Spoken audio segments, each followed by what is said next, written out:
You're known as the Skin Savant. Something happens to you when you almost lose your life. I got a second chance and I really wanted to live life to the fullest. People are getting Botox in their 20s and I'm thinking, how are people doing it so young? I think people are chasing the wrong thing. Chasing youth is kind of silly in my opinion. Chasing vitality is really where it's at. I feel like I look better at 42 than I did at 25. I sometimes get triggered by just the thought of aging. When I see someone much older, I have this reaction. There are a lot of people that you see that just, it looks like they've gone too far. I always tell people, great work is undetectable. What you're seeing on magazines, on social media, or maybe what you're seeing on the streets, like if something is that obvious, it's just not great work. Very often you'll hear someone will say, oh my God, she looks amazing. And then another person will chime in and say, she had work done. The whole thing is like a shaming experiment. You're doing something very materialistic and superficial, shall we say, but you make it deep. Our bodies are vessels to shine our light from within, and you really feel that. It's personal to me. I remember the girl who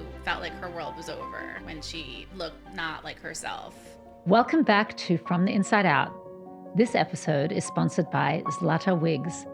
At Zlata, they believe shopping for a wig should feel as beautiful and confident as wearing one.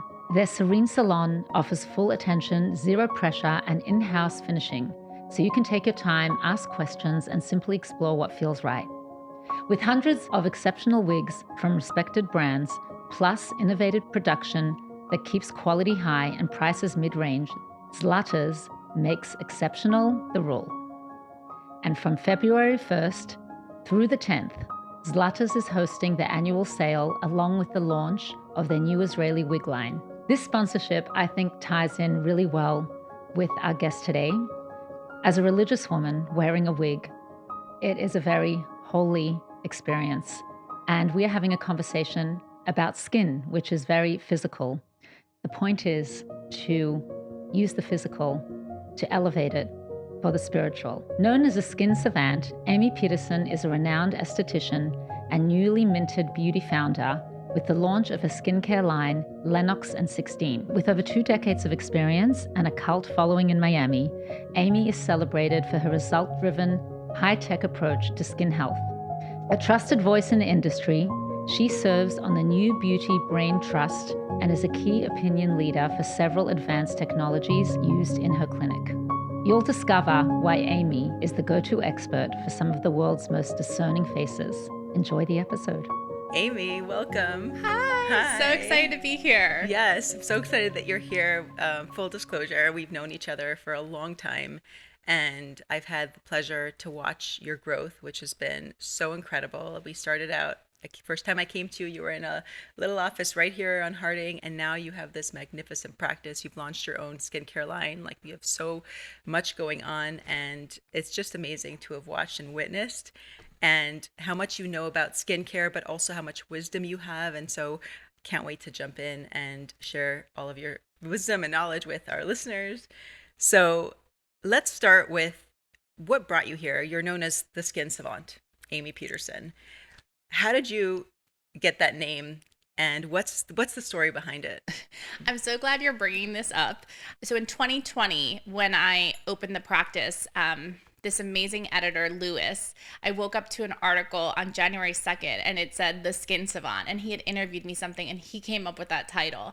And so it's funny, in a world where like there's a lot of ego driven, calling yourself the Skin Savant is kind of crazy, but this guy named me the Skin Savant, and my marketing team was like, let's run with this. This is so cool. We made a great logo, and it's been a fun name, and I think it means a lot. It means understanding skin. It means seeing patients. It means the clinical side of skincare. So that's how I was named it. But how I got here is a very different story.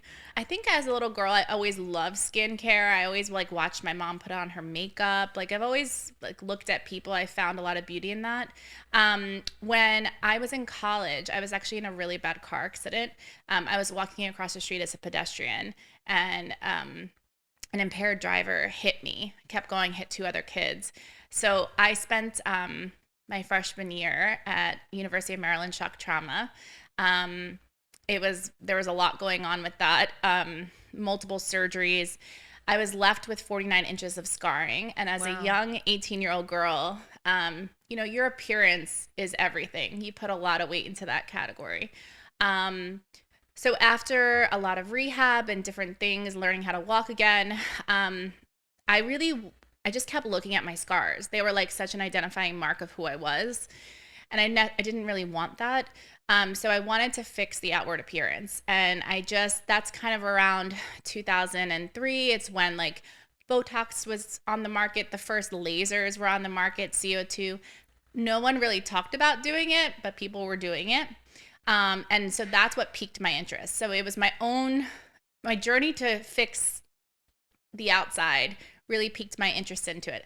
What I had no idea. Did you have the scarring on your face? Yeah. So I had scarring here, X-lapped all over my stomach. Wow. And I show it a lot on Instagram. That was kind of my initial story.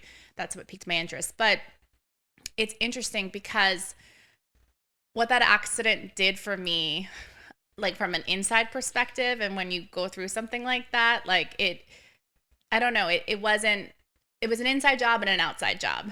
And I wanted to focus on how I could tackle that for other people. Cause I'm like, I'm not the only one that has scarring.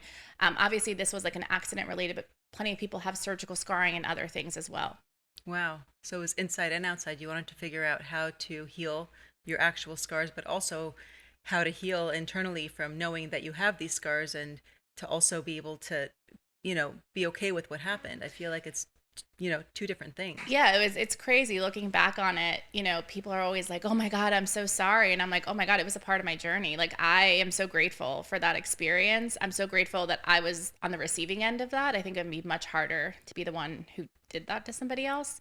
But yeah, something happens to you when you almost lose your life, where I always say, ever since then, this fire has ignited in me, and I don't think it will ever dull out. So people are like, why is she the way she is? I got a second chance, and I really wanted to like live life to the fullest and really do what I wanted to do. Wow. And there's also like this inevitable stuff that happens, like we get into car accidents, God forbid, or let's say getting older and aging, or scarring can happen to anyone. Yeah. And like as we get older, I would imagine, women, let's say in their 40s, I mean, myself included, trying to figure out how to embrace the inevitable, right? Like getting older and, skin not being as wonderful as it's always been. Yeah. How do I embrace that, but also like take advantage of the stuff that is at my fingertips, Yeah. that I can help, that can help me like heal my, whether it's scarring or improve my skin. Yeah. So can you tell us about how you like kind of navigate that balance of embracing, but also, using the lasers out there and using the stuff out there? Yeah, I think it's really about, I think people are chasing the wrong thing. Chasing youth is kind of silly in my opinion. Chasing vitality is really where I think it's at. So chase vitality instead of chasing youth. Yeah. I think there's a way to embrace your age and look great. Overdoing fillers, over lasering yourself, and not doing anything at all are all not great options, right? So it's about using the tools. It's about trusting somebody, using them in a way that's artful, that makes you feel like you stand and walk a little taller. It's funny, I always tell people like great work is undetectable, right? What you're seeing on magazines or what you're seeing on social media, or maybe what you're seeing on the streets, like if something is that obvious, it's just not great work. But then, you have the husbands of the world or the boyfriends being like, that person looks great. I guarantee you that person is doing something. It's just not obvious, right? So I think it's like that saying, if you hear something negative, it's like 5 times more impactful than like a positive thing, right? So that's how I see people visualizing work, if you will. Like you see something negative and then all of a sudden it's like, I'm not doing injectables. Oh my God, look at that person. Like they look terrible. These tools are incredible when used artfly. It's like anything. The tools, are you talking about Botox and filler? I'm talking about injectables. I'm talking about lasers. I'm talking about skincare. Aren't they, or don't you think all three are different? Like skincare is one thing, Botox and injectables is another thing, lasers is another thing. They're absolutely, but they're like an orchestra. They work synergistically together. Right. And the big misconception out there is like you do one and it's going to solve all your issues. You feel that you need to do all three? I think it's depending at the age that you're at, you're having a lot of different things happening. First of all, you're having fat loss in your face, right? You're losing 3 to 5 cc's of volume a year. Your fat pads are like your anchor. They're the glue that holds your face back. So yes, that's causing a forward shift. If you have a very active frontalis muscle, like you can't really just use skincare to stop the movement and the lines from happening. That's a repetitive movement. So maybe your neurotoxins come into play. What's an active frontalis muscle? So your frontalis muscle is right here, and that's what moves and causes the lines. And that's what causes expression. Which, yeah, that's what I'm saying, because I have a lot of expression. Yeah. So then I get a lot of lines here. Right. But, using Botox artfully in a way that you are relaxing and training the muscle, but still being expressive, there is a way to do that. It's not just frozen or you don't do anything. That's the problem. It's like there is a middle ground, and we do it every day. Yeah. Okay. Well, I just want to say, because I talk to Eda pretty much every day, and she always tells me I've got the most amazing skin specialist. Yes. And then when she said we're doing this interview, I was so excited. So I would love to hear from you. What is that balance? I think it's when you're looking in the mirror and something starts to bother you and you say, I don't feel like I'm showing up as the version of myself that I feel. I think it's time to start maybe exploring that and going to someone that you really trust and having them lay out a plan. I mean, that's what happens when you come into my office. Like, there's no high pressured sales at my office. Like, a lot of us are clinical educators. We're here to be like, these are some solutions in your toolbox. When you start to feel that way, let's start interject slowly. Now, I think also waiting until you're the house is on fire and you're like, I haven't done anything, is also not a great option. So maybe it's a little neurotoxin. Maybe it's a resurfacing laser. Maybe it's... What would a resurfacing layer be? Like a resurfacing laser could be, sorry. I mean, there's also scales of resurfacing laser. So you could do something very baby, like we call it like a baby laser, almost like a Clear and Brilliant or a Moxie. You could use some light. Maybe we're going to use some, maybe you want something more ablative. Maybe it's time to do something like an ultra clear. So it really depends on the person. I also would suggest not doing what your friend does. You guys have very different muscles in your forehead. So just because she's doing Botox doesn't mean you should do it, The other thing about Botox that's interesting is people always will say, that person's too young to get Botox. I have seen a 22-year-old that has the most active frontalis and lines that are going to eventually get very deep. And I have seen a 70-year-old woman who has almost nothing. Right, I was going to say, yes. because people are getting Botox in their 20s, and I'm thinking, how are people doing it so young? Why would someone do it in their 20s? If someone has a very active frontalis and is very expressive, so it's not about age, it's about movement. Right. It's about movement. So training those muscles and also being smart about it. One thing, you can get resistance just like there's antibiotic resistance out there. We know not to give our kid medicine for every little thing.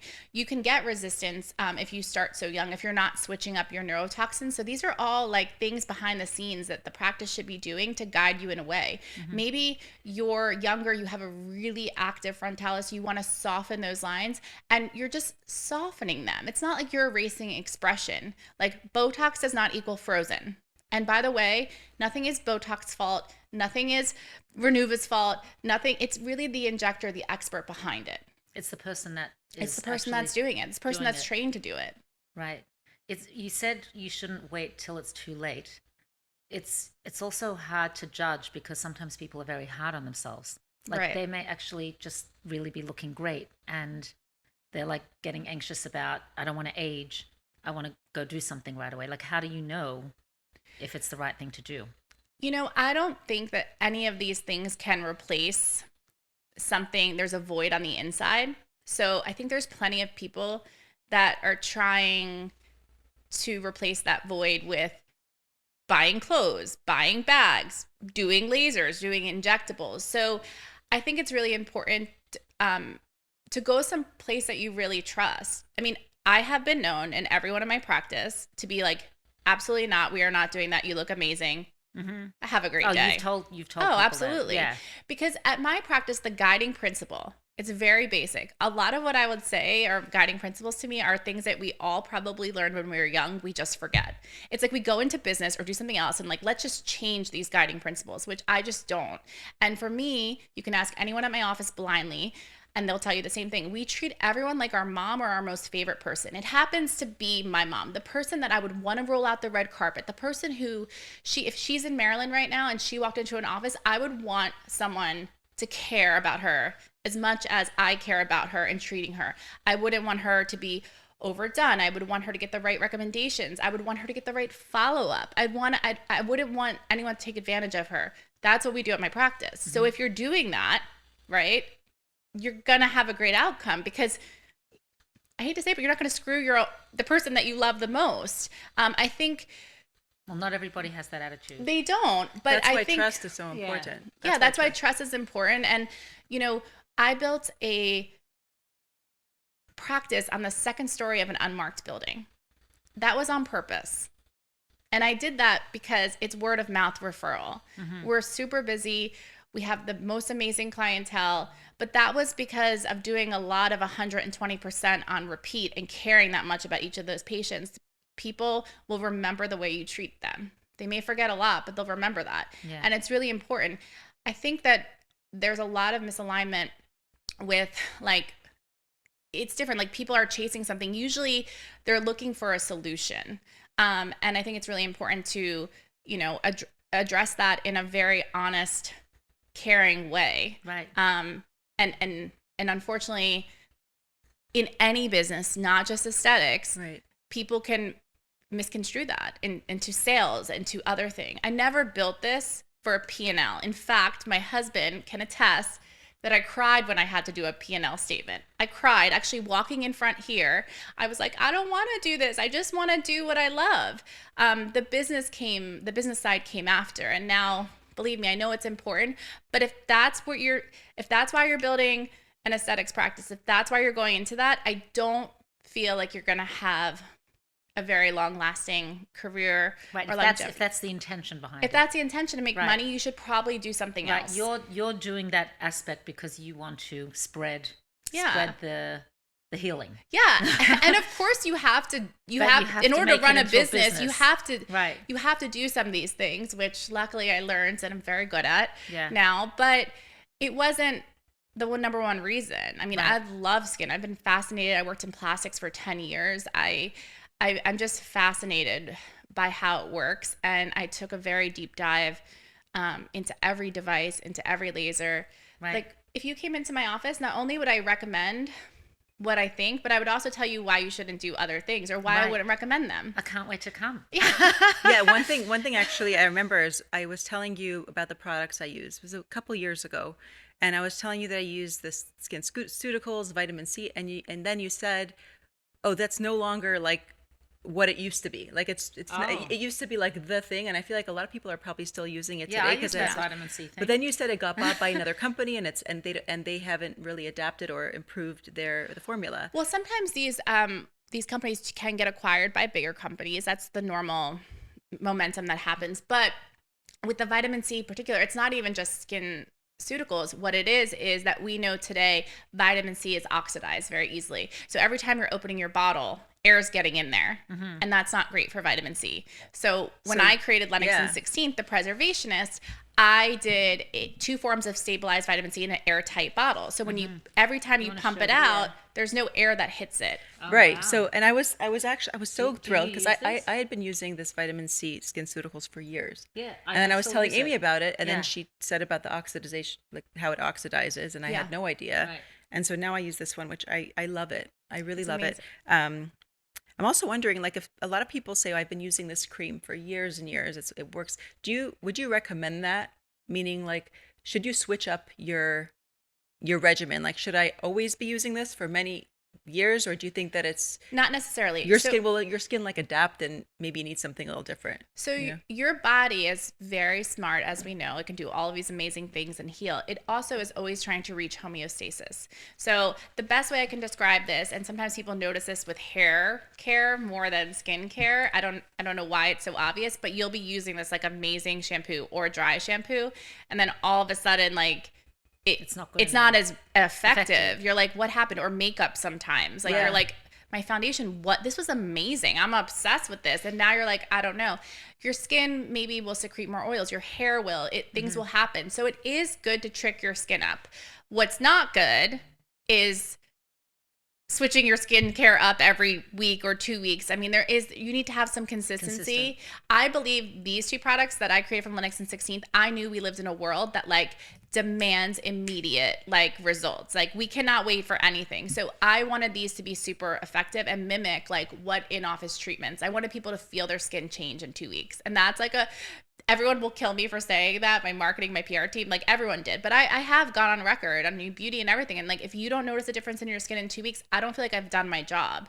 And that was really with intention of the formulation. With that being said, like, yes, switching out occasionally is fine. Having like switching out every day and then or not giving something a chance to work is also problematic. Right. You know, with the laser serum specifically, you know, you're increasing kind of your cell turnover. You're dosing the skin and kind of increasing it. So if you have congestion, like if you've had closed comedones all underneath here, like you've noticed, I call it the stretch chest, and you've stretched your skin in the mirror and you see like little bumps and stuff. I mean, that has to come out, right? So you may have a little purging underneath. If you're a person like myself, when I started using the laser serum, I don't have that issue. So immediately I was like, oh my God, I look like $1 million. By the way, like my threshold for creating a product, and I am, you know, I'm very type A, and probably my chemist and everyone, my team, they're like, oh my God, Amy's going to come with this crazy idea and really want to execute well on it. But like, I have to miss it. Like if I can't, like I have to miss it in my routine so badly. And for both of these, like we couldn't get another batch made for like a month and a half.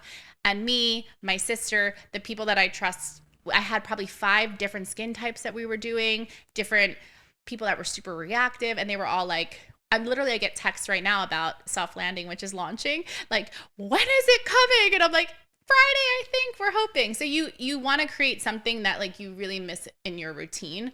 And that's the expertise I put behind there. But switching products, switching one up at a time and not the whole routine, I think is a great thing. Right. Right. I want to just go back to the 3 elements that you brought up. You said laser, skincare, and Botox and filler.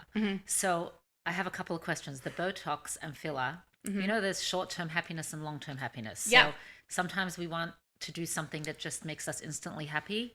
But what are the long-term effects of that? And so I wonder about Botox, like there's people that are doing it in a subtle way and do look amazing, but how are they going to look when they're 65 years old? So what's super interesting is what people don't know is Botox is one of the most studied drugs. We've been using it for hemifacial spasm. My husband happens to be a neurosurgeon. So they're like, oh my God. The problem with Botox or the problem with neurotoxin is just the toxin part of it. That's what scares people. Are like, I'm putting toxins in my body. It was just a bad name, in my opinion. We know the long-term effects of it. I mean, you have relaxation of the muscle. There really isn't. I mean, could there be there's always a chance of an allergy, but you would know that. But long-term use, you're just kind of relaxing the muscle. Let's say I do see people who start to look a little funny. Do you know what I mean? But it's not the Botox. It's just that they dose too much of it. And you also don't know if that person got a facelift, brow lift, because people aren't walking around being like, look at my brow lift. You don't really, that's the problem. We like to analyze. How many times does a celebrity picture come up and everyone puts in their 2 cents of what happened? Right. And also, what if that celebrity was just having a bad day? What if that person that's photographed was going through something really tough? That could for sure be, but there are a lot of people that you see that just it looks like they've gone too far. Well, I think what you're talking about is that you're correct. Like people lose sight of what they're trying to do. I believe there is a responsibility on the provider side to say no, to say artistically, we don't think that's great for you. And once again, we turn people away all the time. We do a lot of bioregeneratives at our office, which is something It's not filler. It's not an HA-based filler. It's something called Renuva, and we also use Sculpture, which is a biostimulator. These injectables take time to work, and they stimulate collagen. They also stimulate your natural fat pads to grow back. So it's a much more natural alternative for certain areas of the face. They are not hydrolyphic, so they don't draw in water, and they don't move and migrate. So we saw the writing on the wall with HA-based fillers about 4 years ago, and we invested a lot of time into these products. Now, is filler bad? No, not used in the right place, in the right plane. But with that being said, we brought on an ultrasound about a year and a half ago, an ultrasound that's only designed to detect filler. Okay, so we don't blindly dissolve. And by the way, that's how people used to dissolve. HA filler, you can dissolve. There are certain things you can't. Botox, you can't. If you have a bad Botox. When you say dissolve, you mean just to like. What does dissolve? What do you take- mean by to- that? to take it out. Remove To remove it. You can't remove Botox. Botox, nope. But you can remove filler. Yes, there is an enzyme called Lennox that you can inject and remove it. For Botox, there's not. So Right. if It's just there's a time. situation, it's 3 to 4 months and it will wear off. Right. I really wish they would make an antidote for Botox, because when it does happen, it can be challenging for people because you don't want to live like that. Right. And we get people coming in from all over From saying, somewhere else. can you tweak this? And Can you yeah, fix it? and Yeah. it's challenging. But for filler, you can dissolve it. Now, I think what you're talking about is people that keep doing it and keep doing it and keep chasing something. And I believe they're chasing something that's on the inside. I think I totally agree. I thought of this quote: "What you resist persists." I don't know why that popped into my head, but maybe something like, when you're so desperately trying to hold on to something, usually that does more harm than good. And it's the same with relationships, people who are trying to control aspects of their interpersonal relationships, or things about, really with anything. The harder you try to hold on, the more likely you are for things to fall apart. So But the part of thing it is just to be able to say, I want to use what's at my disposal, but I'm not terrified of aging. I think if someone's really, what really a very triggered fine line, by aging, which I'm sure, I mean, I definitely have aspects of that. Like, I sometimes get triggered by just the thought of aging. When I see someone much older, I have this reaction. Like, it is a scary thing, but it has to be a dual process of embracing the fact that there are the inevitables of life that are beautiful. It's just, it is beautiful, because with age comes wisdom. There's so much greatness to it, but at the same time, absolutely. There's a fine line, because we're looking at an anti-aging product because we don't really want to age that much. Do you know what I mean? But so are you fighting it, or are you be like, you know what, I'm going to use what's at my disposal to make myself look young, like more youthful? I think the big thing missing for a lot of people, and even maybe providers, is intention. What is the intention here? If your intention is to sell something, that's not great for the person receiving it. Right. If your intention is to make someone feel and look like the best version of themselves because you care, I think that you're going to have a great outcome. That's why I'm saying it's like very simple to me. Right. It's one thing that I always say. Another thing, I have these little isms, they call them Amy-isms, around my office, but they're my guiding principles. Is like, you do the next right thing. And what that means to me is, when there's so many things going on and moving, like, what's the next right thing in that moment to do, whether it's for the client, whether it's for my kids. And it's like a gut check thing. Like, you could also say, like, well, how do you know what the next right thing is? For me, it's like, it's very simple. It's very simple. It's not a complicated thing. Like, if I don't think it's great for that person, or if I think that they won't see amazing results, or if I think, I've been known to be like, look, I think you could do this tightening device, but if you don't restore the preauricular fat pad to have that anchor, it's not going to look the way you want it to. Managing expectations is huge. And it's also sometimes at some point just saying, I don't think we're the providers for you.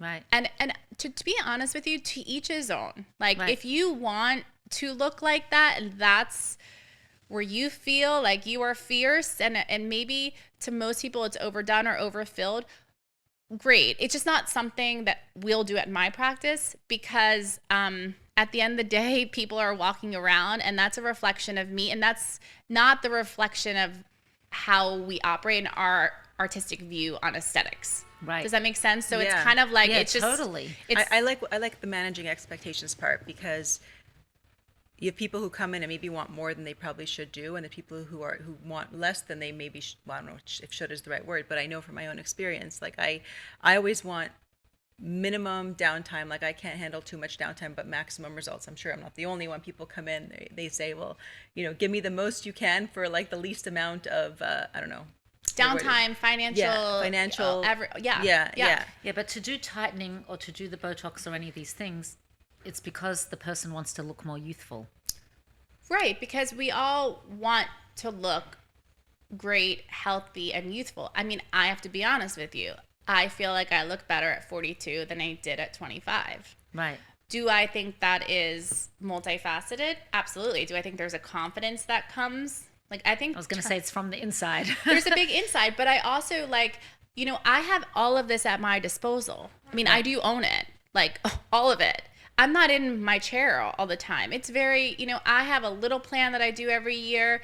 Like, I'll run over to Ro or Juliana or Tatiana or Caitlin or Allison and be like, can we do a little bit? But it's something where I feel like skin quality has to be in check. There's a facial balancing aspect that happens. One of the greatest things that I think really explains facial balancing is like a youthful face is where it's like an egg where the volume's at the top and then it comes to that. As we age, you turn that egg upside down. You start getting heavy here and everything goes in here. So sometimes it's a simple shift of balance that makes you feel great and fierce. I mean, when Dress to Success was launched, why did we do that? We did it because women who look great in clothing could show up for an interview and feel fierce. There's no difference in aesthetics. If your skin is not great and you are sagging and you look old and you look tired, you don't feel fierce. So the outside and the inside needs to come together. Now, right. I don't think that can be in harmony all the time. Like, we go through life, like waves crash, things happen. It really does show on the skin. Right. It does. I mean, I like your perspective. It's not about I want to be somebody else, or I want to be a different age to who I am. I want to look younger than I am. It's more about I want to feel the best version of myself, and I'm going to allow modern technology to help me. Yeah. I mean, there's people out there, it's like, I'm not doing anything. I don't think that's aging gracefully, especially with this, when you don't feel great about yourself. Like, just to put that stance But what up if they there, do feel great about themselves? then that's fine. But we're not sitting here telling you to do it. We're just saying these are the tools. This is what we specialize in, and I think these are incredible. I mean, from the lipstick effect of the 1920s, right? The Great Depression. No one has anything, and lipstick sales are up. Okay, 93-cent lipstick. And why is that? Because in a time that was so difficult for so many people, putting on a little red lip and feeling like a woman was incredible, right? That little bit. So for women specifically, and I think we do a lot of men too, like our outward appearance, there's no denying that does count. That does matter. It doesn't hold all the weight. Right. And it shouldn't, but just to disregard that and say say I'm not doing anything or this is bad, like I don't know. Right. Something I teach my kids is trust but verify. Like, people are like, well, Botox just came out. I'm like, it actually didn't. Right. Well, I think a lot of people are talking like that because they're seeing results of people who end up looking fake. They have no movement in their face, and they're like, I don't want to be part of a movement that don't look natural or authentic. Because they're not seeing all the women that do things and look great. Just like the media will showcase all the bad, and that's what you will latch onto. But how many stories of happiness do you see on a daily basis? That doesn't sell. So, I think it's very easy to see the negative in it. And I think that there's a lot of great providers, not only in non-invasive, not only in injectables, but plastic surgeons who are doing consistent, excellent work. But you're gonna just see a very small piece of it. And it's a very personal thing. Some people do want to talk about what they do, and some people don't want to talk about what they do. Like in life in general, it could be about your personal life or your right. So some people's skin is personal. Right, and some people may be like, no, I'm just using my skincare And they're not saying that they're really doing something. Yeah, and they don't have to. You know, Do you what I have mean? people that come that just use the skincare and don't do any Botox and look amazing? Yeah, there's plenty of people. They'll say, "Hey, I'm pretty strong. I don't want to do injectables. It's not something that I'm aligned with." Okay, well, just so you know, there's no skincare that's going to stop the movement in your forehead. Let's be honest. Like the serum, there's ingredients that help soften things, but it's not going to replace Botox. So as long What as about you're the lasers? Like, so the lasers will resurface, but that's like ironing out a sheet and then folding it again. 2 minutes later, you're expressing. Like, so you're going to get those lines back again. Once again, it's just about telling the truth. So as long as they know if you keep repetitive movements over and over and over again, you're going to eventually have lines in your forehead. That's just how the skin is going to work. There are ways to keep skin very healthy with products, but it's not a one size fits all. It's kind of like you can't just choose one lane and say that's going to do everything. What if someone is budget conscious? Do you have to spend a lot of money to look your best, or is there a way to operate within a smaller budget to look young and good? No, there's certainly a way to operate within a smaller budget. These devices and injectables are expensive. Like this is, and I'm sure it is what it is. I mean, it is. They are expensive, and especially in the U.S. because I'll have people be like, "Well, it's this much in Korea," and I'm like, "Well, we don't live in Korea. I don't know what to tell you." People fly overseas all the time to do these things, but you don't know what you're getting when you go out. Yeah. I mean, look, to each his own. These things are expensive. You're also paying for someone's expertise and education. Right. I can tell you, everyone in my practice has invested a ton of financial resources into continuing education. Us as a practice, we do. Me investing in the girls, I do. So learning your craft is, I saw someone say like, no, you're not paying for this injection. You're paying for 20 years of experience for someone to do it. So it goes back to, I want someone very good. I don't want to pay a lot. I want the best. Yeah. And I also want no downtime. And I also want to look good by Friday with no bruise. Right. I mean, this is what we're committed. And by the way, we can usually knock that out of the park, right? But these things are, they are expensive. I think really coming up with a game plan. Like I sometimes like, look, you're in corrective mode right now. Like you haven't done, your patient or a client will come in, you haven't done anything. Maybe you're 45 years old. This is what I think gets you to a place. When you say you haven't done anything, are you just referring to Botox and filler right now? Or lasers, like a patient that maybe hasn't put it as a priority. It's funny, like I think busy moms who are like in that stage of having kids, like it's very easy to forget about yourself. I was there. So maybe they're like, I want to do something. I want to feel refreshed. I'm like, this is what I think will kind of correct you and kind of get you to a really great place where you feel great. Then maintenance isn't that much. Maybe I'm seeing you once or twice a year just to do something to brighten your skin. But there's no denying that, life is happening. Environmental stresses are happening. And nobody is not aging. The other thing to note is starting at around 23, 24, we were all like this, but everyone goes like this as far as from an aging perspective. So we're all going down, and it doesn't mean downhill in a bad way. It just means we're not producing the fibrin, the elastin, the hyaluronic acid. It's just we're not. So interjecting, and we start seeing early signs of aging. Most people report, and when you're 40, you'll laugh, but like around 30. Mm-hmm. And I do remember not liking myself, but being like, wow, looking at a picture of me when I was 20 to 30, I look different. Right. And it wasn't a bad thing. Yeah, but it does show you that aging is occurring. Right. So is the goal like you should look your age and the best version of yourself, or is the goal you're looking 5 years? I'm saying people want to look 10 years younger. Maybe they do for a certain period when you get, like, all of a sudden you get that Botox and the person looks much younger.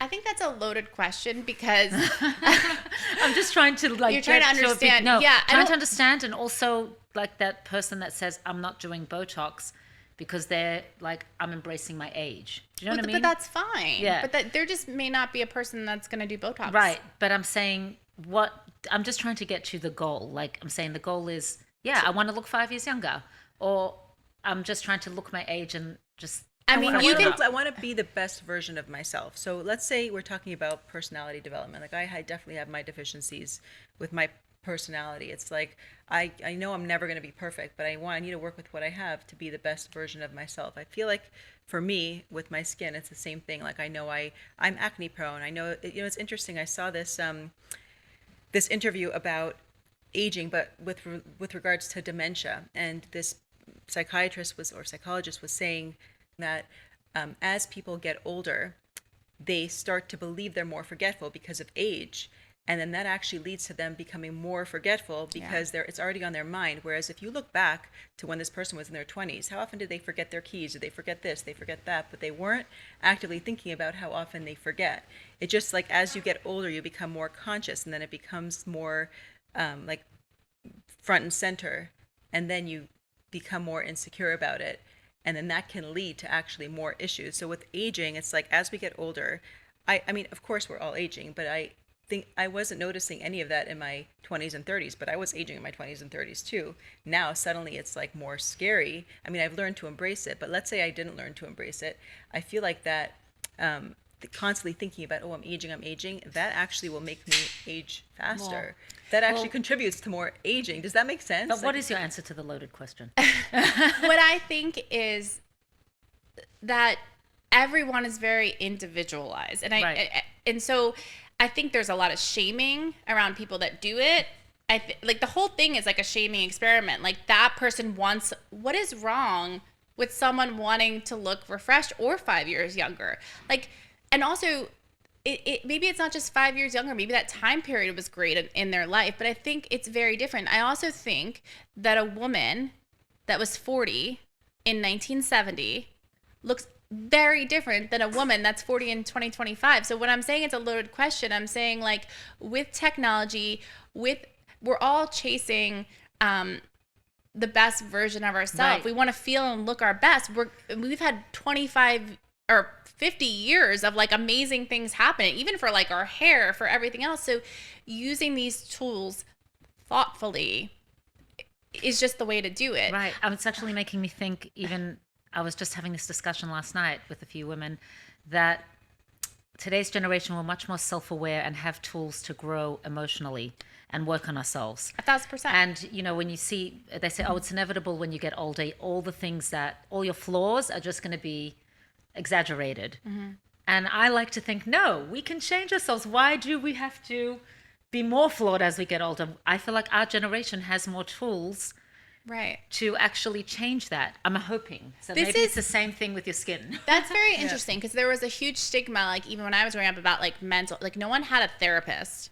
Like it just didn't happen. Yeah. And like I had the best parents in the world, but like there wasn't a lot of mental, it was like work harder, bootstraps tighter, like you can always overcome things.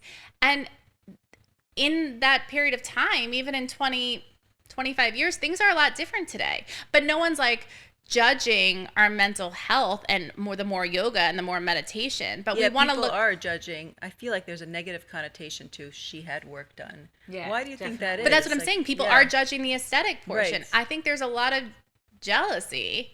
You know, I do. I think when someone looks great, I mean, what's interesting is I agree with that. Women supporting women. Like, are we really supporting women? You know, we should be. We should be. I tend to think men don't really care what we're really doing. They want their wives or their girlfriends or to look great, but men just aren't like in tune. I think like it's very easy. I don't think women are doing it. They're doing it for themselves. But there's also a competitive nature, I think. I mean, that 1,000%. depends on the woman. Yeah. Well, some of it is I don't want to look fake. Do you know what I mean? Some of it is a genuine thing, not. But that's that a they're very jealous of someone small else. part of it. Like I don't know. You gave an answer for that. You're like, you need to go to somebody. I don't know cares. one person that looks fake coming out of my office, and we do a lot of women, and we've been doing a lot of. Okay, it's you know, there's 6 thousands years. of people listening. You're going to be getting all these phone calls now. No, but there very often you'll hear someone will say, "Oh my God, she looks amazing," and then another person will chime in and say, "She had work done." Yeah. You hear that? Anyway. You hear that? I just feel like there's a mean girl so moment that, for. yeah. So there so is they a don't, mean girl so moment. Yeah, it's like, oh, so she's not so amazing. Yeah. She had something done. You know, I have this thing that I've always thought of is I have horse blinders on. You know, I think of myself like horses don't look to the left and right. They don't compare themselves. Comparison is a thief of joy. They're just going for what they're going for. I've done that in business. I've done that in my personal life. And I've always thought, like, God, I'm sure there's people that talk about me or say things like, I just don't have time for it. It's none of my business. And I think there's a lot of jealousy, envy. If someone looks great and you don't, it's very easy if someone looks great and you don't to be like, oh, I don't think you should do Botox. It's making her look like that. And the person looks greght. Like, she looks supernatural. She looks great. She's living her best life, So maybe it's not just that. Maybe it is a little bit of the other too. I like to see the good in people. I like to think of, that people don't have bad intentions, but there's a lot of shaming around this part of it. And I think that needs to stop, I think we might all be guilty of envy, jealousy at some point in our lives. I feel like it's a natural human, emotion to have, but just to be mindful and to know that when I feel this way, it's actually, and especially acting on it by saying something negative, it's actually preventing me from living my best life. Right. And I think watching you build what you've built and be so oriented towards self-growth and, showing up the way you do, I feel like maybe, you tell me if I'm wrong, it's in large part because of those blinders. It's like I'm not putting any energy into figuring out if this person did that or that person did that, or not being happy for people, because it literally drains my energy from being my best self. Yeah, there is so many faces in the world. Yeah, I lots and lots of faces. I want everyone to do well. I mean, Right. It's so funny. I have this amazing employee now, and we're doing, like, we want to do these get-togethers where we meet other providers in the community in different places. Like, I love that. Like, I just don't feel that way. Right. I don't think putting someone else down is a way to lift yourself Absolutely not. Real I mean, my queens- questions real were more queens raise from each other's how do crowns. you be the best version of yourself, and like I see a lot of people who are older who don't. I don't see their expression. Do you know what I mean?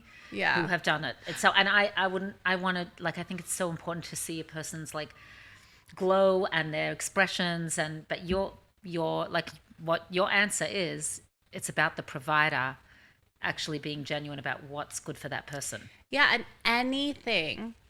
any industry can be taken too far. Yeah. But it just sounds like there aren't a lot of great providers, because that's the way it seems. No, there are a lot of great providers. I think it goes back to, if it's like a negative comment, it is in your head 5 times louder than a positive one, then a negative aesthetics is 20 times louder than a positive one. That's how much more I think it is. Mm-hmm. Because it's just very easy to rip on somebody for doing something and you feeling like they're not a good or authentic person because they may be chasing something that is an inside job.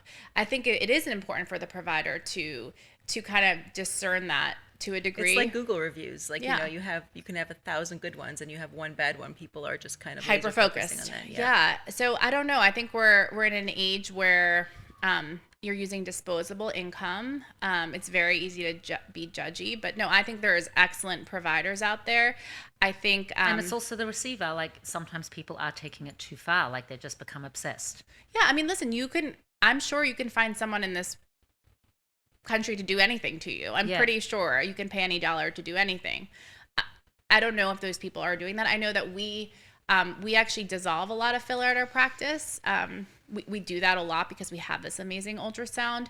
And we'll tell people, we don't think we can continue on this journey. We actually had someone come in and they really wanted a certain look. And they were really adamant about it. And we were super honest. We're just like, we don't believe that's right for the balance of your face. We don't believe it's going to yield what you want long term or what we believe this is the right thing to do. And, part of me thought she was going to get very upset. She referred us 2 people. She was like, I get it. You guys don't like my aesthetic, but I think you were really great. And I was like, okay. Interesting. So, Yeah, I mean, it just was what it was. I think when someone's honest, yeah, it, like, obviously she felt like, wow, they're being really honest with me, and it got her to send you 2 more people. I was like, well, that was just the right thing to do, you know? Right. But anybody can take anything to just one access. more question about this Botox. Like, can you keep doing it till you're 80 or 90 years old?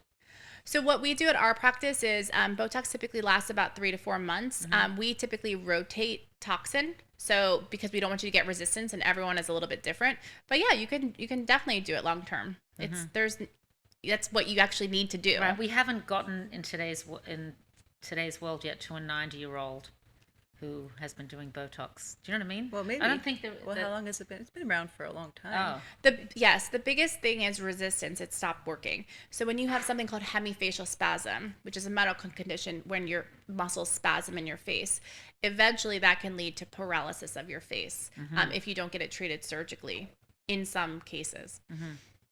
But people use Botox and it's incredible. The relief is incredible, and it has been, and they've been doing it for a very long time. What happens and why sometimes a surgical intervention happens earlier is because they become resistant to it. And I know people personally that this happened to. So what does that mean to become resistant to it? Like it just isn't as effective. It's not effective. It's like antibiotic resistance. Yeah. It just doesn't work. It doesn't work anymore. Yeah, and there's actually people that are truly resistant to a brand of neurotoxin like Botox. And when you have a true resistance, we take you off for 1 year and then we'll start back up. Because otherwise you're just going to be spending money and you're going to have movement very quickly. Yeah.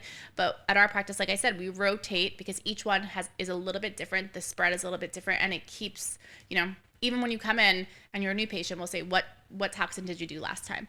And by the way, Botox can be so artfully used on the lower face. I mean, it's an incredible tool.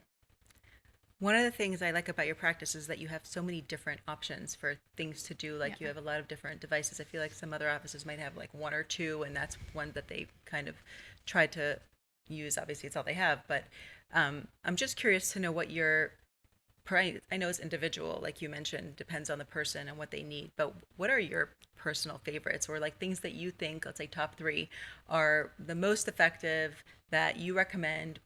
Assuming everybody, lasers? Just anything, right? Any treatment, lasers, What are your? What's funny? There's only actually like 12 or 13 technologies in the world, but so think of that as like the base technologies, and then there's so many different ones, and each one name different names, so people get very confused. And by a base technology, I mean like a fractional device, an RF microneedling, a light-based device that is not a laser; it's a light-based device. So there's only like 12 categories. And by the way, just because people don't have a lot doesn't mean they're not great. Hopefully they've honed in on the ones to really start, because you have to start somewhere and just start. Like if you are building something, investing in great technology, because I was a clinical educator for so long and I understand the inner workings of things, is very important to me. And having options. One thing I will say is when something says reduces fine lines and wrinkles, gets rid of pigmentation, addresses skin laxity, will birth your first child for you, it's usually stretch marks. I mean, it usually doesn't do all those things best in class. Things for different things. Right. It could say, like, there may be other, if it's heat, there may be, yes, it could do other things, but it doesn't do it number one. Right. So you want to pick devices that are best. And at our office, it's never about one device. We stack. So you'll very rarely just come in and get one thing. I think you know this about me. Yeah. It's usually I mix modalities. I think of the skin as the mattress and the sheets. And what am I you don't want a bad mattress with good sheets, and you don't want good sheets with a bad mattress. And then we have some decorative pillows. And then there's inner workings of what the mattress springs are made of. So that's a framework that we think of. My holy grails, great skincare is really important. Like, it doesn't have to be a lot. It doesn't have to be expensive. Don't do 10 steps. Find things that make a difference. Be consistent with it. Consistency across the board is super important. For me personally, I love aerolase. I'm very vascular, so I have a lot of redness that shows up on my skin. It just is. It's my inner working. It's the plumbing, if you will, of me. So I love that for inflammation in my skin and redness. What was it called again? Aerolase. What is that, like a laser treatment? Yes. Okay. Right, and it changes, right? So I have, it'll change year to year what I love. But I'll do that all the time. You'll actually see me doing this to myself because I can do a lot of them to myself. I've learned to do that. I'm loving Ultra Clear. They have a 3D Miracle that I love. So one of the things I'm most excited about overall in aesthetics is that we are really becoming very precise with these devices on how we can target different areas of the skin. So whether, the melanocyte is what gives your skin color or gives your skin pigmentation, We can avoid it. We can go after it. We can go in different layers of the skin. They all kind of do something different. So we can be very precise. Think like AI meets devices. Oh, wow. I think you're going to see a lot of that. I love, oh God, I love them all. It's kind of like saying your kids. Well, let's talk about, let's say sunspots, like Yeah. going out in the sun and getting sunspot. What would BBL Moxie, I'm a huge fan of. Fraxel, I'm a huge fan of for that. To be honest with you, could probably line 20 women up in front of me right now, and I would choose something different for each one of them. And that's just because I've known skin and seen how these devices have react for 20 years. If you have more oil in your skin, if you're more dry, if you're... there's a lot of variables that go into play when we're deciding devices. We do not let you pick off a menu. I repeat, you do not pick off a menu what you're doing. It's just, it's silly. Like you're coming to us, we're trying to tell you the inner workings of why we think you should choose this. Do you like microneedling? Love microneedling, collagen induction, love skin pen. Is the extreme version of microneedling the Forma, I think it's called, Forma? So that's just a brand. So it's radio frequency microneedling. There was a lot of RF microneedling devices in the market I would never do. There is one that I love, and What's that? It's Silifirm. Okay. And the reason is, well, there's two reasons. Trapped heat in the skin for long periods of time I don't like, and when you don't know where you're going with it. So Silifirm came out, Dr. Na, he's incredible. He invented this device. It has a pulse wave and a continuous wave, meaning the energy can bounce through the skin and travel through. It also has a non-insulated needle. That's very important because the old school train of thought was keep it hot, keep it deep, keep it down there. We don't think that anymore. It's placing the energy in that non-insulated needle. It's like a mask or like a... It's a stamping mechanism that goes through, very safe, very effective. You can dial it in for so many different things. It's like... And then what would happen once you use it? Your skin looks incredible. It's smoother? Tighter. Yeah. Tighter. If you go a little bit more superficial, you're in the sheets. It depends where you're treating. Are you in the mattress or are you in the sheets? Are you in both? Right. Oh, So, wow. There's a to lot analyze. So nuanced. There is. Picking settings is really important. Nobody paints by numbers at my practice. These devices have guidelines. When you bring them on, there are reference settings and stuff. Anytime we bring something on, we don't launch it for 2 to 3 months. And I'm going to say that because nobody really does that. The reason being is people start using things right away. Right. They go to their training, their day or two, and then they use it. I like to really understand and how we're pairing it and everything else. It's just, for me, it's really important to launch a different way. It's just how we do things. I don't care about the ROI initially. I care about the long term. So another ism is we walk all the way around the block every time. We do not take shortcuts. Well, you're very impressive. You've got a whole team. You're also a mother of 2 children. You've got a husband. You're always evolving, and Eda told me you're like always updated and doing research on what's current, and you care about your patients. How do you balance everything? I don't believe in balance. I think it's very silly. I believe in being present, fully present in all the times in my life. So my family, my boys, like, that's what grounds me. That's like my everything. Skin, Lennox and 16th, my girls, the practice, that's what fuels me, right? And I know in order to be the best version of myself, I need to do both. But I also realize there's seasons of life. Like, I am not perfect by any means. I know I'm doing the best I can. I know I need to lay my head down on my pillow at night and feel good and ethical. I really believe in putting energy out into the world, good energy. But no, it's not going to be perfect all the time. And I miss things. And yeah, when your heart isn't, when you're invested in something, you're going to miss something else. Totally. Yeah. I've been with my husband for 18 years, Wow. married for 15. And like, we are like partners. Like, we built this. We've been through a lot is he together. Your partner No, but we're just like life.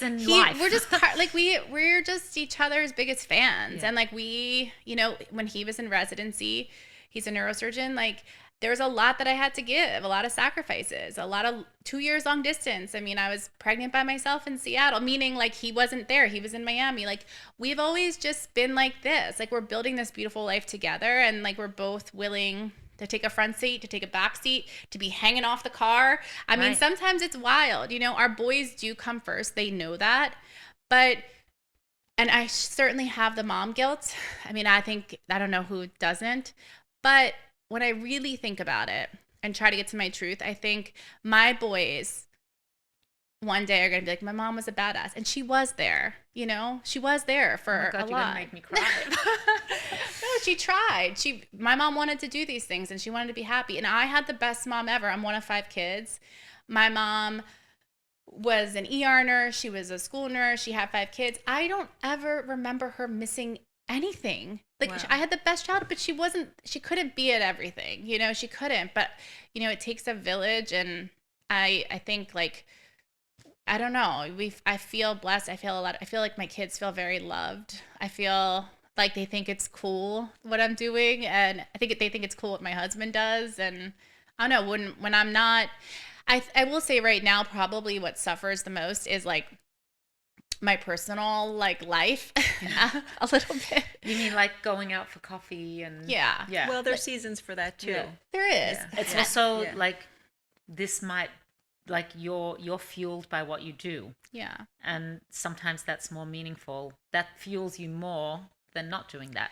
And anyone who really knows me and my circle, my circle is the people I surround myself with are incredible. That's really important. Like, if there's anything I can recommend is because you don't realize how that osmosis happens. Those people know me. Like, they're like, I love you. I'll talk to you in a month. They're like, I'll see you when like, they know what I'm doing, Right, and they know the what it people, means. like your childhood friends and the people that you don't see for a while. I mean, I'm relating very much to what you're sharing. And then I want to have spoken to a really good friend of mine for a few months because I was so busy, and I'm like, oh my gosh, we haven't seen each other. And she's like, I know you're busy and I love you. Yeah, You that's know? it. My mom always said a measure of a good friend is like when you see them, like no time has passed and no one's keeping score. And those are the people I need in my life right now. And, I do want to be everything. I actually am a very social person, but, my boys come first. And, I have one that's turning 13, and I mean, it's a little dramatic, but we'll be like, oh my God, he's going to be 18 in 5 years. And we shouldn't do that. But I just want to make sure. You have a son that's turning 13? Yeah. Me too. And for us, they have their bar mitzvah. It's Yes. it's like a big deal. My son is going to so many of them. He loves them.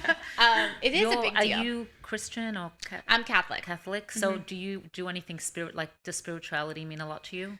Huge. Yeah. And I don't necessarily think today that I'm so regimented. Like, I'm not perfect and I don't go to church. I mean, my boys did make their communion and they were baptized. But I pray a lot. I'm very spiritual. Yeah. So I personally feel about skin that when you're feeling connected to God and you're turning to him, you see that in a person's skin, like it shines through. Yeah. And it's also like your life, you know what I mean? I don't know. You can see a lot through skin. It's our largest organ in our body, and it reflects so much of us. Yeah. I It's definitely incredible. see that in you. Like you're taking care of your skin outwardly, but as soon as I saw you, like you've got this glow coming from within. Yeah. I feel really confident in being 42 and where I'm at right now. And I think I look at the younger version of myself, which, by the way, I wouldn't change a thing because she needed to go through everything and learn everything. And I just wouldn't. But I think about like the worries and the insecurities and I don't know, just like hang on, like more to be revealed. Like, Right. you just don't know. And having guiding principles for yourself is really I love important. your guiding principles in your practice. How many people do you have working for you? Because you talk about your team and all the people that work with you. So I have 24 at the practice. Most amazing. I mean, if you go on and read our reviews, what I'm most proud about is, yes, we do great work. Like that needs to happen, but it's about how we made people feel in my team. Oh yeah. I Yeah. can Or attest how to you that. make your team feel. Well, how my team makes people feel Yeah. and how they are at work. Like, they're happy, they're incredible, they're incredibly supportive. Like, I love going in there every day. I'm sure that they don't always love me sometimes, but I can tell you they do based on the way that they talk I know about you. that they love and respect me, Yeah. but I have very high expectations, and it just goes back to very simple. Like, we're doing this because what would we want if this was your dad, if this was your mom? Like, this Right. is, I love that philosophy. yeah, it's really simple. Yeah. And I feel like if anyone's starting a business out there interested, like, I remember from that tiny room, you know, I was still doing that there 120% and caring the most. We also follow up. This can be an unnerving thing to do. Like, we want to know how you're doing. Yeah. Like, we want to see the before and after picture. We are proud to look at them with you. And we're the first ones. I mean, there are some things out there that may not yield the result. It does happen but we want to make it even better. Let's pivot. Let's figure this out. Like, we got your back. It's important. Yeah, very. How do you continue to like aim high the way you have? What are your goals for the future? I know you started the skincare line, Lennox and 16th. You know, Like, what does it look like? I have really high ceilings, I say. I mean, just really do. I think people are constantly like, when I get here, that's when it's going to be good, right? I don't do that. I'm like, I've learned that being very present in what I'm doing today really matters for tomorrow, because it's a lot of presence. Like, it's a lot of presence combined. So I mean, I don't know exactly where I'm going. I see myself through every stage. I manifest, like, Can you all tell the us time. about some of your stages? Like, let's say you started off just open up this small clinic, and then how did it evolve that, like, naturally evolve that you were going to make Especially your own considering skin that line? you were saying that you don't like you got scared looking at a P&L. I feel like I could totally relate to that. Like the business aspect of things. Yeah. That's also, yeah. I think it was like all foundations. Like, when I worked in Seattle and I worked with a plastic surgeon and really got my start and became a clinical educator, and like that was like a 9-year journey of like laying the foundation, like even being in the OR, understanding skin, like really diving Is that how in. you did it? You worked at a... My husband was in residency in Seattle, and my husband worked 120 hours a week. Thank you, UW. Never saw him. But it really, you know, there was a lot of independence that happened, and I was really able to take a deep dive. I didn't have kids at the time. And that's where I laid my foundation. When I arrived in Miami, that was the scary part, because I just built this huge practice in Seattle. So much so that I stayed there for 2 years while my husband was here. But it was when I became pregnant.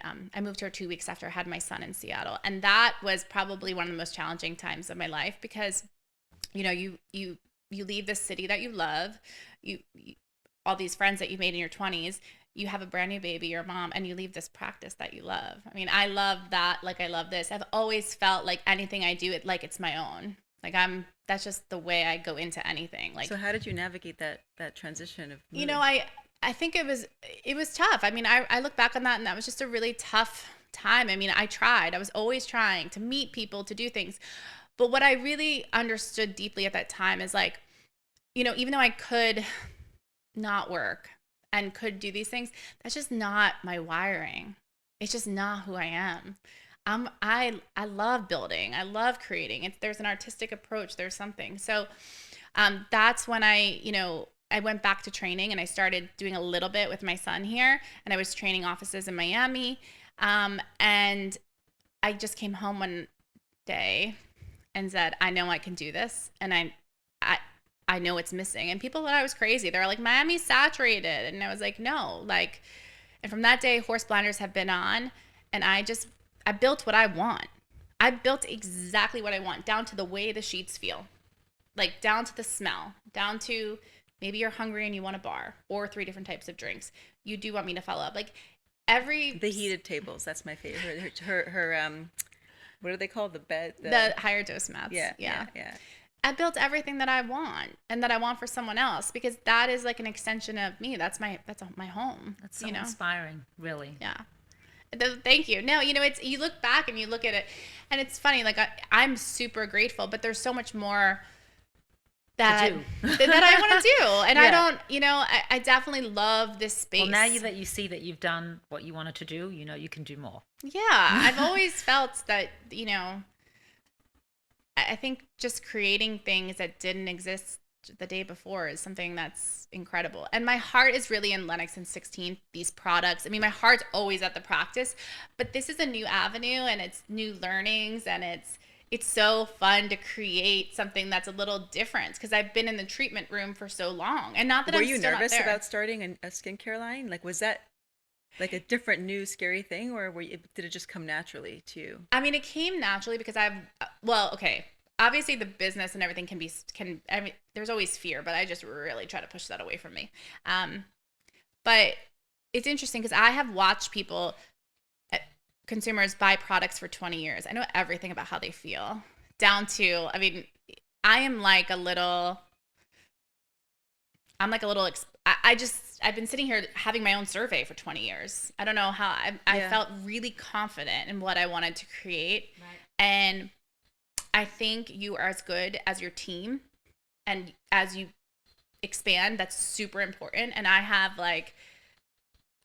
people that I surround myself, these women, I mean, best in class, the providers, the chemists, my whole team at Lennox. I mean, I just feel really inspired by them. Like, it's so fun to go to work every day. It is. It's just so fun. It's so fun on both fronts. How do you find the right people? I feel like I have a really good, I know within 5 minutes, because the thing is I need you to be the person that I need you to have those qualities that I can't teach. That's because everything else is fine. I was laughing because I recently interviewed someone, and I was telling her my new plan is to have the interview, but then your first stop is going to be at like a Jiffy Lube, and I'm going to partner with like a Jiffy Lube guy and just say, can this person run your office for 2 hours? Just leave them in there. Or like, especially those W-2 employees, like the support staff. And the reason I said that is because there's just this innate, like when I see someone just doing something that is just part of their personality, like, hi, like if we all walked out of the room and this person came to interview and they were sitting in my office and you walked in, like, that wouldn't be great. But to be like, right. Oh my God, hi, would you like to have a seat? Would you like some water? And just start conversing. That's just who you are as a person. So like, I always feel like if I could walk into a Jiffy Lube, maybe I couldn't change the oil, I couldn't do this, but I'd have that running. Really, in any industry, you could count on me to be that person. So I look for qualities that like I can't teach in people. And then honesty, I don't know, you can tell those things very quickly. Yeah. I mean, Rivkah, you could probably speak to that. Yeah, no. I'm building it. I just started I was doing matchmaking on my own for a while, and I realized that I had a vision to build a team. Yeah. And so I have a really amazing team, thank God. Yeah. But I'm saying, yes, it's like within 5 minutes, it's like an intuition thing. It is. Yeah. And after you do it for long enough, it gets stronger. You're just like, wow. And you're like, yeah. You know what to look for. It's like, this person's amazing. Yes. Yeah. And you know these qualities. I ask a lot about how they were like too with their families. And I find it, I don't think you have to be an athlete. I find that when someone participated in some like athletic or team building thing, that's incredible. They know how to win and lose together. Right. There's just like little things that I always look for. I also very much relate to being authentic and doing what you would want to do for your own family. And I had to create a business because I was doing it like not charging people. But once you have a team, you got to charge. Right. But you want it to be from a place of, I'm charging because I want to be part of the healing world. Right. I want to be part of the change, and I want to help you. Right. Not I want to make money. Right. This is our price, but we're going to surpass your expectations. It's when you go to like an amazing restaurant that's expensive that you waited forever. Like, you don't think, oh my God, I paid for that. If the meal was incredible, the service was incredible, you're just like, oh my God, I can't wait to go back. It's that moment. So I think everything you have to meet, I believe, surpass those expectations. And that's my daughter is a baker. She bakes delicious cakes. I used to buy cakes from different bakeries, and I used to wonder why they were so expensive. Like, it's $250 for a birthday cake. Like, how could it cost that much? Then I watched my daughter bake a cake for someone, and I was like, it took her. I mean, she's meticulous. She's so good at it. It took her a long. So amazing. That's amazing. She made a cake. She made a cake for my grandson's 3rd birthday. His Abshanish, it's called in Hebrew.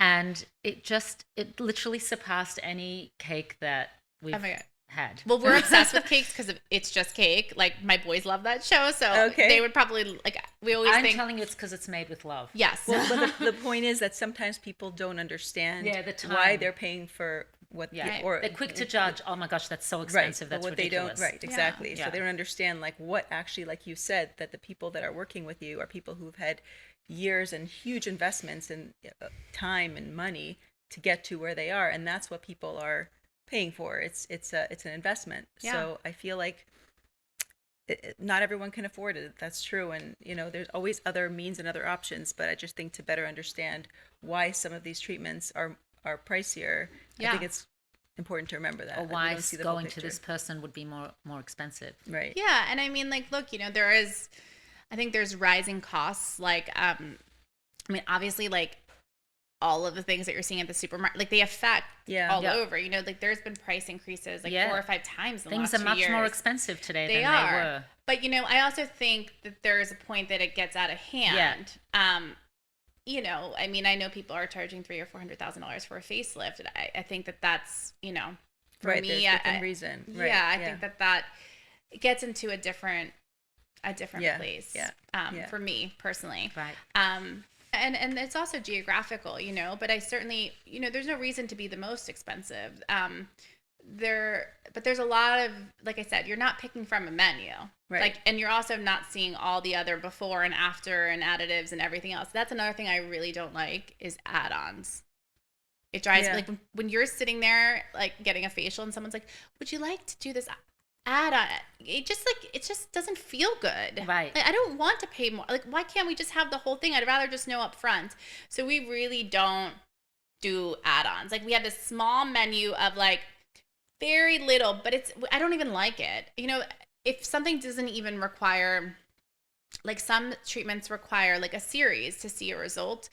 Some things, like M-Sculpt, for instance, which is for the body, you really need to do 6, right? That's just how it works. So I can understand packages, but in general, I don't love them ever. They seem salesy to me. It's like, well, and for me, I'm like, the skin's a dynamic organ that's going to change. And, like, I don't know if I'm going to want to, like, I like to change things up, as you know. Yeah. And my team does. We like to pivot when we're doing it. Right. But it just, anything that makes you feel captured or, like, I don't know what the word is. I don't like that. There's also, like, a lot of things that are trending that aren't necessarily great, but, like, because celebrities or people are talking about it, it's become, like, the new thing, but it's not that great. I actually saw someone recently post something about salmon sperm. Yeah. How do you know when something's great or not? What is that? So salmon sperm is a polynucleotide. It's used topically in the U.S. And topically it's amazing. We've also it is used as an injectable overseas. I don't know if it'll go through regulation for the FDA and become an injectable here, but there's some promising stuff coming out about it. Now, people like using the word salmon sperm, so that's why you're hearing about it, because there's plenty of these things that doesn't mean salmon clickable. fat. No, it's actually something that's derived from the salmon sperm. Just like there's growth factors and different things, but really the name of it is a polynucleotide. Right. I know that salmon sperm is really trending right now, and once again, like, you'll see, does a trend turn into a gold standard? I don't know that there's enough out in it. I think that there is enough studies knowing that when applied topically, it's incredible over microneedling and different things.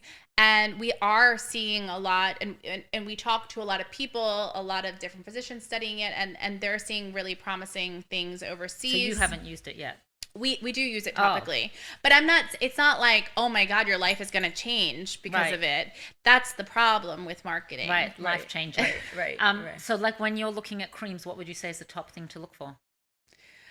Well, it depends what cream. I believe that you should invest in serums. If okay, let's say that if you had, a set budget, I would spend most of your money on, like, a really transformative serum, because it's going to go deeper and it's going to do something that is more incredible. I think you could go cheaper on the day cream, on a moisturizer, on a sunblock, on a cleanser.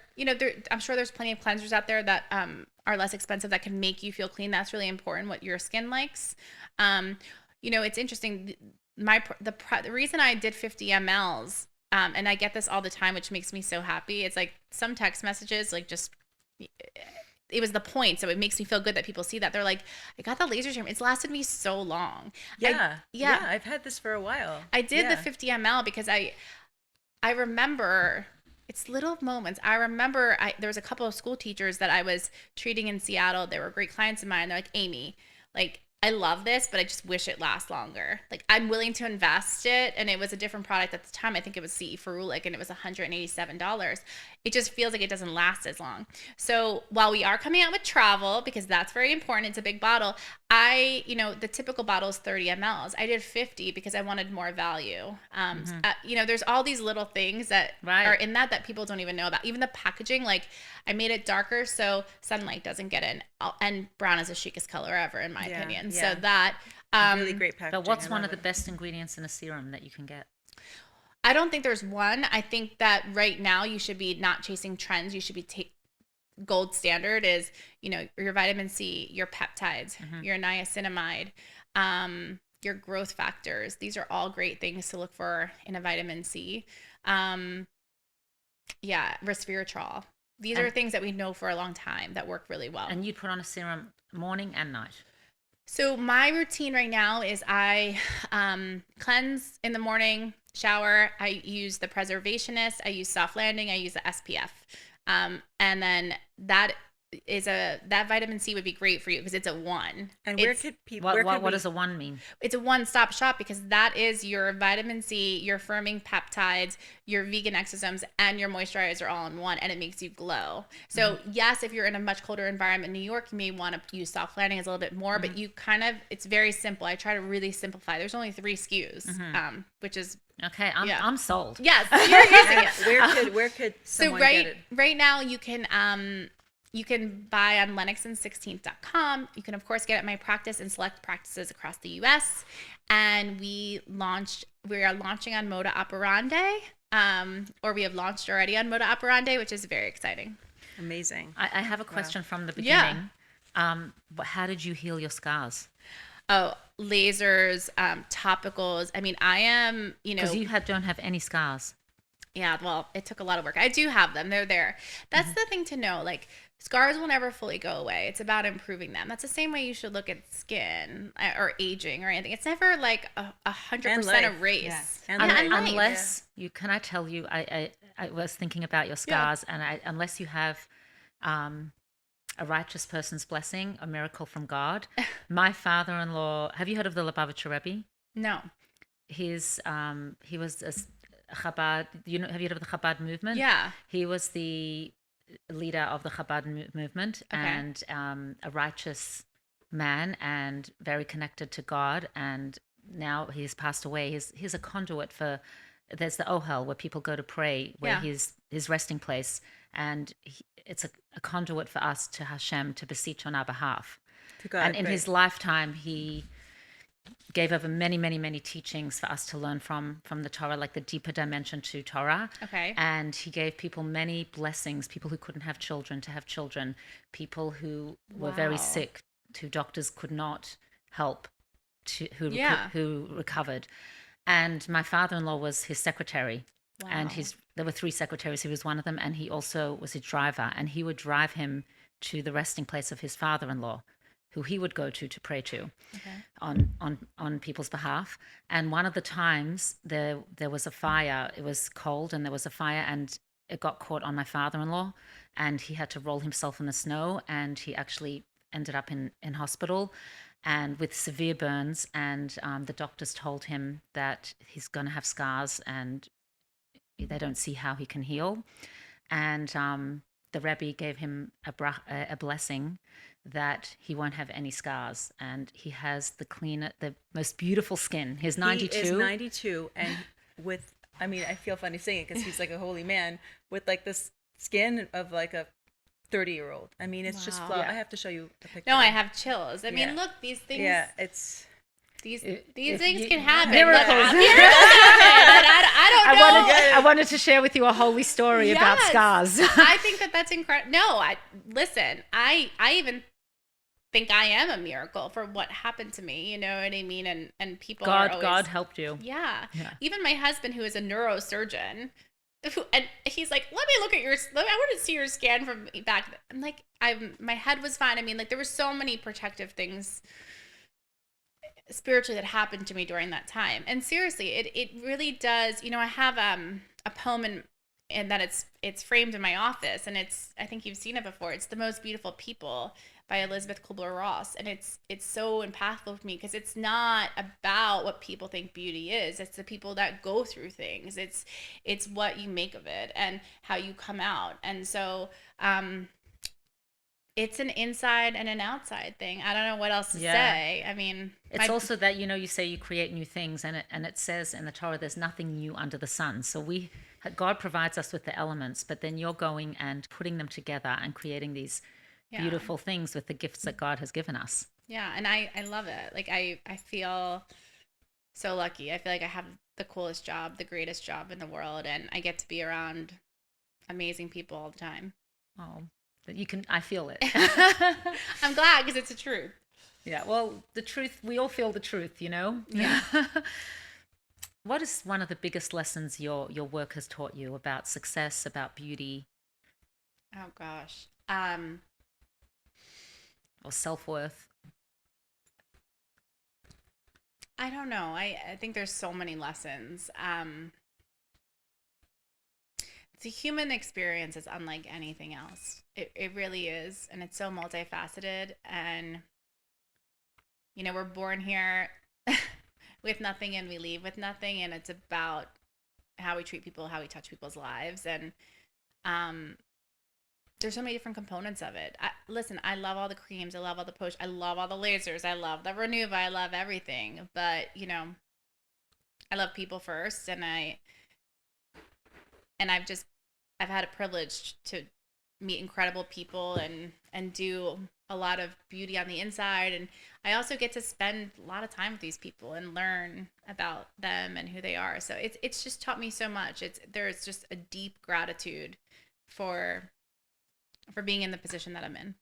It's so beautiful. Like, you're doing something very materialistic and superficial, shall we say, but you make it deep, and we're all like, our bodies are vessels to shine our light from within, and you really feel that. It's personal to me. I remember the girl who felt like her world was over when she looked not like herself, and it's really important to me that people feel, as I got stronger on the inside, as I got healthier, as I got mentally stronger, it radiated. And yeah, I love a great lip. I love a great heel. I love fierce skin. I love all of it, but it doesn't mean all. It's not everything. It's a part of it. Yeah. Yeah, it's our physical bodies. When we feel good physically, we're able to express who we are and shine our light and our soul from within. Totally. And it's just beautiful, because a lot of people who are dealing with superficiality all day can get caught up in it. Yeah. But somehow that that's not what it's about. And it's not what it was about for me personally. There's so much more. And I think that's also, like, we talked about that fire. I feel like a little aesthetics crusader out there. Like, I want to spread this. I want to talk about this. I want to have these conversations. And I don't want my industry to get bashed. And I don't want everyone to say these things, because I've seen so many positive things, and I feel really excited about the future of aesthetics. And I feel like there's a lot of people that are doing the right thing. And I'm proud of all of them. Like, it just takes more people doing the right thing to make any industry better. Well, thank you for making women feel beautiful.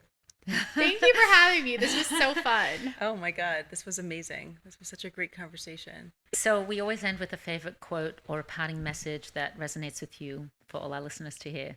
Yeah, I think it goes back to that poem that I have in my office. The first thing that I wrote it's not a quote, but it's a poem by Elizabeth Kubler-Ross, and it's: the most beautiful people we have known are those who have known defeat, known suffering, known struggle, known loss, and have found their ways out of the depths. These persons have an appreciation, a sensitivity, and understanding of life that fills them with compassion, gentleness, and deep loving concern. beautiful people do not just happen. Oh, I love that. Me too. So appropriate. Beautiful people do not just happen. Yeah. There's Yeah. a journey and there's pain and there's growth. Yeah. And there's showing yourself some grace, and there's, yeah, making yourself feel a little bit better, and buy the damn cream, and, you know, And invest in yourself. invest in yourself. It's important. Yeah. We all go through things. We all do.